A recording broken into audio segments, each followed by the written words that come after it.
Before the storm comes, there is wind. Before a rainy day, you can't see the stars the night before. Before the water boils, it sinks. In the same way, there are signs before your promise comes to pass. Do you notice them? Learn to identify them. In Matthew 16:3, it says, "And in the morning it will be full weather today, for the sky is red and threatening." Hypocrites, you know how to discern the face of the sky, but you cannot discern the signs of the times. This is Jesus speaking to Pharisees and Sadducees, religious leaders who had just come to test Jesus by asking him for a sign from heaven to prove his authority. In the NIV translation, it actually says like this: "You know how to interpret the appearance of the sky, but you cannot interpret the signs of the times." And this is why he calls them hypocrites, pointing out that although they can predict the weather by looking at the sky, they fail to recognize the far more important spiritual signs, that the Messiah is right there in front of them.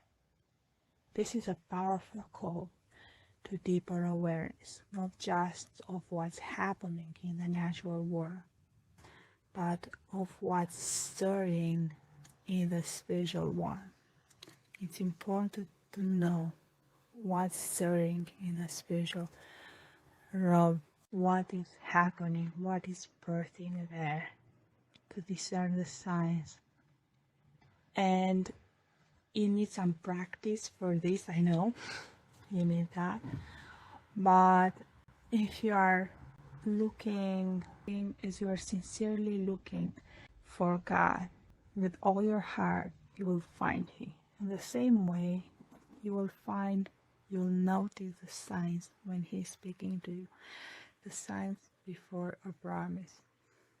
And if you are religious, the thing that you want, the thing that you are waiting for, the thing that is promised, may be in front of you and you fail to recognize it.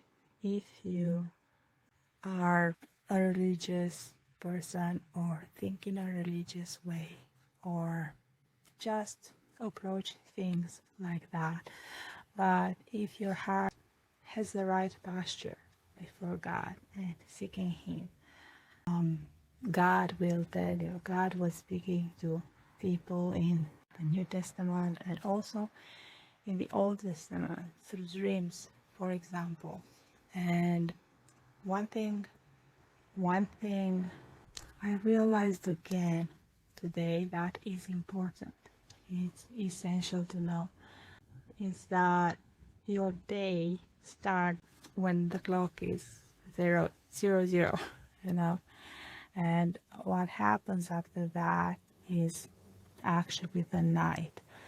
And the first opportunity that God has to speak to you is through your dream. So considering that your conscience is clean and you processed the day before, hopefully, and you fed yourself from the word and stood in faith the day before, before you got to sleep, your dreams has chances from God and not from your words. And He's speaking to you. The dream is the first opportunity for God to speak to you, for God to reach your heart and to tell you that the things that are inside are more important than the appearances. In a dream, God uses things that you know, things that are fresh in your conscience, to show you something that is much deeper. It's spiritual or connected to your emotion, actually to your real being. And He uses images that you know to show you the inside